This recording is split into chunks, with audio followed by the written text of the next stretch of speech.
Hello friends, welcome back to our channel. ఈ Sankranti box office దగ్గర జరుగుతున్న పరిణామాలు చూస్తుంటే నిజంగానే మైండ్ బ్లాక్ అవుతోంది. ఒక పక్క pan India rebel star Prabhas, ఇంకో పక్క బాక్సాఫీస్ మెగాస్టార్ చిరంజీవి. వీళ్ళిద్దరి సినిమాల మధ్య పోటీ ఎలా ఉంటుందో అని అందరూ ఆసక్తిగా ఎదురుచూశారు. అయితే ఈరోజు మనం ఒక ఆసక్తికరమైన కళ్ళు తెరిపించే కంపారిజన్ చూడబోతున్నాం. అదేంటంటే ఈ రెండు సినిమాల మూడవ రోజు అంటే డే 3 కలెక్షన్స్ ఎలా ఉన్నాయి, ప్రభాస్ ద రాజాసాబ్ మూడవ రోజు ఎంత రాబట్టింది, అదే మెగాస్టార్ మన శంకరవరప్రసాద్ గారు మూడవ రోజు ఎంత విధ్వంసం సృష్టించింది, అసలు ఒకే సీజన్లో వచ్చిన ఈ రెండు పెద్ద సినిమాల మధ్య మూడవ రోజున ఇంత భారీ తేడా ఎందుకొచ్చింది అనే విషయాలని మనం క్లియర్గా పిన్ టు పిన్ అనాలిసిస్ చేద్దాం. ఈ వీడియో చూస్తే మీకు అర్థమవుతుంది స్టార్డమ్కి కంటెంట్ తోడైతే బాక్సాఫీస్ రికార్డులు ఎలా బద్దలవుతాయో. ముందుగా మనం ప్రభాస్ నటించిన ద రాజాసాబ్ మూడవ రోజు పర్ఫార్మెన్స్ గురించి మాట్లాడుకుందాం. ఈ సినిమా జనవరి 9న రిలీజ్ అయింది, అంటే మూడవ రోజు ఆదివారం వచ్చింది. బాక్సాఫీస్ లెక్కల ప్రకారం ఏ సినిమాకైనా ఫస్ట్ సండే అనేది చాలా క్రూషియల్. శనివారం కంటే ఆదివారం కలెక్షన్స్ ఎక్కువ ఉండాలి, లేదా కనీసం సమానంగా అయినా ఉండాలి. కానీ రాజాసాబ్ విషయంలో సీన్ రివర్స్ అయింది. మొదటి రోజు వచ్చిన మిక్స్డ్ టాక్ ప్రభావం మూడవ రోజు గట్టిగా పడింది. ఆదివారం సెలవు రోజైనప్పటికీ ఫ్యామిలీ ఆడియన్స్ థియేటర్లకు రావడానికి పెద్దగా ఆసక్తి చూపించలేదు.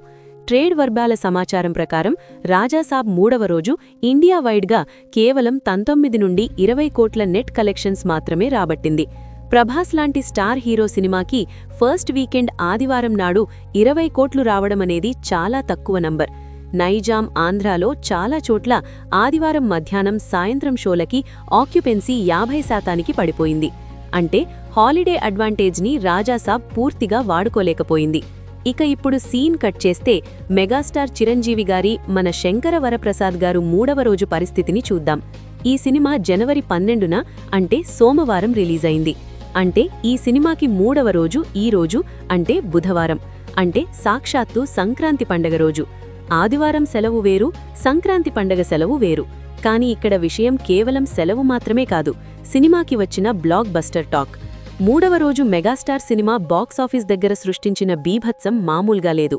ఉదయం షోల నుండే ప్రతి థియేటర్ హౌస్ఫుల్. టికెట్లు దొరకక జనం వెనక్కి వెళ్లే పరిస్థితి కనిపించింది. అందిన సమాచారం ప్రకారం ఈ సినిమా మూడవ రోజు అంటే సంక్రాంతి నాడు ప్రపంచవ్యాప్తంగా దాదాపు 75 నుండి 80 కోట్ల గ్రాస్ కలెక్షన్స్ని రాబట్టినట్లు అంచనా వేస్తున్నారు. కేవలం తెలుగు రాష్ట్రాల్లోనే షేర్ 30 కోట్ల మార్క్ని టచ్ చేసిందని అంటున్నారు. రాజాసాబ్ మూడవ రోజు నెట్ కలెక్షన్స్ 20 కోట్లు ఉంటే మెగాస్టార్ సినిమా మూడవ రోజు షేర్ మాత్రమే 30 కోట్లు దాటింది.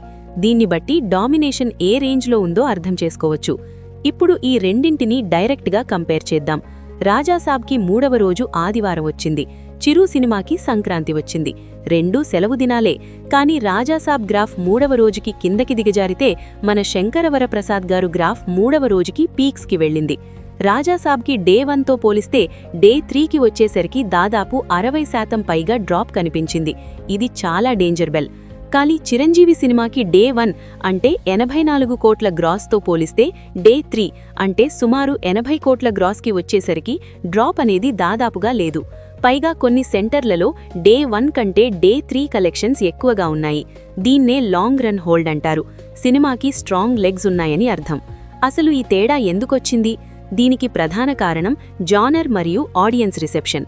రాజాసాబ్ హారర్ కామెడీ జానర్లో వచ్చింది, కానీ అందులో కామెడీ పండలేదని, హారర్ భయపెట్టలేదని టాక్ వచ్చింది.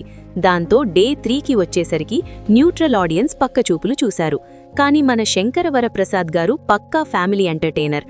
అనిల్ రావిపూడి మార్క్ కామెడీ, చిరు వెంకీల కాంబినేషన్ జనాన్ని విపరీతంగా ఆకట్టుకుంది. సంక్రాంతి పండగ రోజు ఫ్యామిలీతో కలిసి సినిమాకి వెళ్లాలనుకునేవారికి ఇది ఫస్ట్ అండ్ బెస్ట్ ఆప్షన్గా నిలిచింది. అందుకే డే 3 థియేటర్ల దగ్గర మెగా జాతర కనిపించింది. మరొక ముఖ్యమైన విషయమేంటంటే రిపీట్ ఆడియన్స్. రాజాసాబ్ సినిమాని ఒకసారి చూడటమే కష్టంగా ఉందని కొందరంటుంటే చిరంజీవి సినిమాని రెండవసారి చూడడానికి కూడా ఫ్యాన్స్ వెళ్తున్నారు. అందుకే డే 3 కలెక్షన్స్లో అంత స్టెబిలిటీ ఉంది. ఓవర్సీస్లో కూడా ఇదే పరిస్థితి. రాజాసాబ్ డే 3 యుఎస్లో డల్ అయిపోతే మెగాస్టార్ సినిమా డే 3 అక్కడ కూడా రికార్డులు సృష్టిస్తోంది.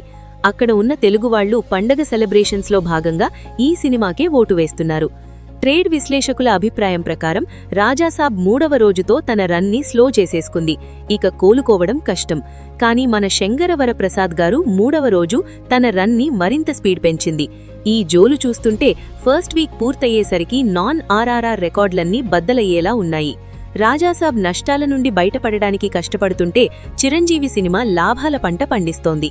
ఫైనల్గా చెప్పాలంటే బాక్సాఫీస్ పోరులో డే 3 అనేది ఒక నిర్ణయాత్మకమైన రోజు. ఆ రోజు రాజాసాబ్ ఫెయిల్ అయ్యింది, మన శంకరవర ప్రసాద్ గారు డిస్టింక్షన్లో పాస్ అయ్యింది. ప్రభాస్ క్రేజ్ ఓపెనింగ్స్ వరకే పనిచేసింది, కానీ చిరంజీవి గారికి కంటెంట్ తోడైతే బాక్సాఫీస్ రికార్డులు ఎలా బద్దలవుతాయో. మీరు ఈ 2 సినిమాల్లో 3వ రోజు ఏ సినిమా పరిస్థితిని గమనించారు? మీ ఏరియాలో ఏ సినిమాకి థియేటర్లు నిండుగా ఉన్నాయి? నిజంగానే రాజాసాబ్ అంత డల్ అయిపోయిందా, లేక చిరంజీవి సినిమా అంత డామినేటింగ్గా ఉందా? మీ అభిప్రాయాలను, మీరు చూసిన వాస్తవాలను కింద కామెంట్స్లో తెలియజేయండి. ఇలాంటి జెన్యూన్ బాక్సాఫీస్ రిపోర్ట్స్ కోసం, కంపారిజన్ వీడియోల కోసం మన ఛానల్ని సబ్స్క్రైబ్ చేసుకోండి. ఈ వీడియో నచ్చితే లైక్ చేయండి, షేర్ చేయండి. Thank you for watching.